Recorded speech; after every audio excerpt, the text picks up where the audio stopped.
अच्छे लोगों के साथ हमेशा बुरा क्यों होता है? गीता में श्री कृष्ण ने दिया है अर्जुन को इसका जवाब। नमस्कार दोस्तों, आपका स्वागत है हमारे चैनल विनायक ज्ञान मार्ग में गीता सा। आपने महसूस किया होगा कि जो लोग अच्छे कर्म करते हैं वह परेशान रहते हैं, वहीं पर जो बुरे कर्म करते हैं वह खुशी से रहते हैं।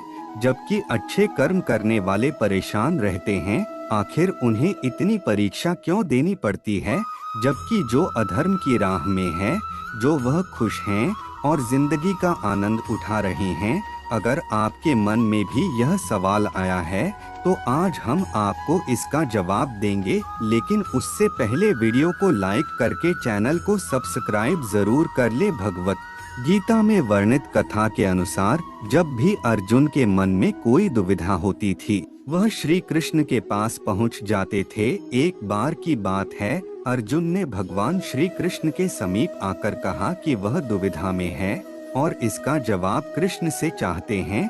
श्री कृष्ण ने पूछा कि क्या बात है। अर्जुन ने कहा, मुझे यह जानना है कि अच्छे लोगों के साथ हमेशा बुरा ही क्यों होता है, वही बुरे लोग खुशहाल रहते हैं। अर्जुन के मुंह से ऐसी बात सुनकर श्री कृष्ण मुस्कुराए और कहा, मनुष्य जैसा सोचता है और महसूस करता है वैसा कुछ नहीं होता, बल्कि अज्ञानता की वजह से वह सच्चाई नहीं समझ पाता। श्री कृष्ण ने अर्जुन से कहा, पार्थ मैं तुम्हें एक कथा सुनाता हूँ, उसे सुनकर तुम समझ जाओगे कि हर प्राणी को उसके कर्म के हिसाब से ही फल मिलता है। प्रकृति हर किसी को अपनी राह चुनने का मौका देती है। अब वह मनुष्य की इच्छा पर निर्भर करता है कि उसे धर्म की राह चुननी है या धर्म की कथा शुरू करते हुए श्री कृष्ण ने कहा, एक नगर में दो पुरुष रहा करते थे।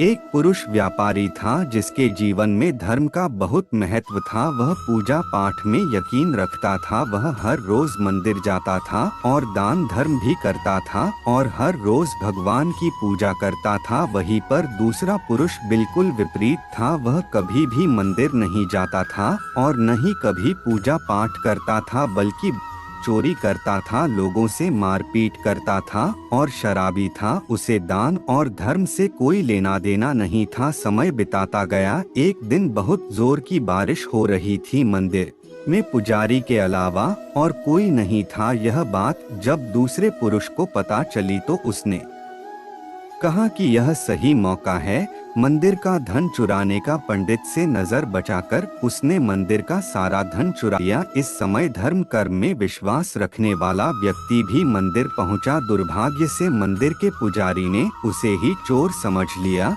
और चिल्लाने लगा। वहां लोग एकत्रित हो गए और उसे बहुत मारा। किसी तरह वह बचते बचते वहां से निकला तो दुर्भाग्य ने उसका साथ वहां भी नहीं छोड़ा। मंदिर के बाहर पड़ी हुई एक धारदार कील उसके पैर में आर पार घुस गई और वह घायल हो गया। फिर वह व्यापारी लंगड़ाते हुए घर जाने लगा तो रास्ते में उसकी मुलाकात उसी पुरुष से हुई जिसने मंदिर से धन चुराया था। यह सब देखकर उसे बहुत बुरा लगा और उसने अपने घर से भगवान की सारी तस्वीर निकाल दी। कुछ सालों बाद दोनों पुरुषों की मृत्यु हो गई। मरने के बाद दोनों पुरुष यमराज की सभा में पहुंचे और भले पुरुष ने दूसरे व्यक्ति को देखा तो उसे बहुत गुस्सा आया। उसने क्रोधित होकर यमराज से पूछ लिया, मैं तो हमेशा अच्छे कर्म करता था, धर्म में विश्वास रखता था, उसके बदले जीवन भर मुझे अपमान और दर्द ही मिला और इस व्यक्ति को नोटों से भरी पोटली, आखिर ऐसा भेदभाव क्यों? इस पर यमराज ने कहा, पुत्र तुम गलत समझ रहे हो। जिस दिन तुम्हारे पैर में कील घुस गई थी वह दिन तुम्हारे जीवन का आखिरी दिन था, परंतु तुम्हारे अच्छे कर्मों की वजह से तुम्हारी मौत सिर्फ एक छोटी सी चोट में बदल गई। तुम इस दुष्ट व्यक्ति के बारे में जानना चाहते हो। दरअसल इसके भाग्य में राजयोग था, मगर उसके कुकर्मों और अधर्म की वजह से वह सिर्फ एक छोटी सी धन की पोटली में बदल गया। कथा सुनने के बाद श्री कृष्ण अर्जुन से कहते हैं, पार्थ क्या अब तुम्हें तुम्हारे सवाल का जवाब मिल गया, ऐसा सोचना कि भगवान तुम्हारे कर्मों को नजरअंदाज कर रहे हैं, यह बिल्कुल भी सत्य नहीं है। भगवान हमें कब क्या किस रूप में दे रहा है मनुष्य को समझ में नहीं आता, मगर आप अच्छे कर्म करते हैं तो भगवान की कृपा हमेशा बनी रहती है।